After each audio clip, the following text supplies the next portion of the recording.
অন্তর্বর্তীকালীন সরকারের প্রথম দায়িত্ব ছিল এই অভ্যুত্থানে যারা শহীদ হয়েছে প্রত্যেকটা শহীদের পরিবারের প্রাপ্য সম্মান নিশ্চিত করা, তাদেরকে পুনর্বাসন করা। কারণ আমরা জানি প্রায় 30,000-এর অধিক আহত যোদ্ধা রয়েছে, যাদের অনেকের এক হাত চলে গেছে, অনেকের এক পা নাই, অনেকেই দু চোখ চিরতর হারিয়ে গেছে। সেই সকল আহত যোদ্ধারা যারা এখনও হসপিটালে কাটাচ্ছে, তাদের পরিপূর্ণ সুস্থ করে তোলা আমাদের প্রথম দায়িত্ব ছিল, তাদের ফ্যামিলিগুলোকে পুনর্বাসন করা আমাদের দায়িত্ব ছিল। কিন্তু সেই জায়গায় বর্তমানে অন্তর্বর্তীকালীন সরকার অনেকটাই ব্যর্থতার পরিচয় দিয়েছে। যে কাঙ্ক্ষিত বাংলাদেশে আমরা ফিরে যাওয়ার কথা ছিল, সেই কাঙ্ক্ষিত বাংলাদেশে অনেক জায়গায় আমরা যেতে পারি নাই, যদিও আমাদের অনেক সীমাবদ্ধতা ছিল। আপনারা জানেন অন্তর্বর্তীকালীন সরকার ক্ষমতা নেওয়ার পরপরই আমরা পানি সন্ত্রাস দেখেছি, ভারতীয় আধিপত্য আগ্রাসন দেখেছি, প্রায় 56 লাখ মানুষ পানিবন্দী ছিল।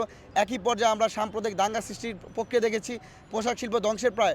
তো এমন একটা মুমূর্ষু অবস্থায় যে দায়িত্ব অন্তর্বর্তীকালীন সরকার নিয়েছে, সেই জায়গায় আমাদের অনেক আশা ছিল আহত যোদ্ধাদেরকে পরিপূর্ণ সুস্থ করে তোলা, শহীদ পরিবারের সম্মান নিশ্চিত করা। সেই জায়গাতে তারা যে ব্যর্থতা পরিচয় দিয়েছে, সেটাকে কোনোভাবেই পক্ষপাতমূলক বলা যায় না।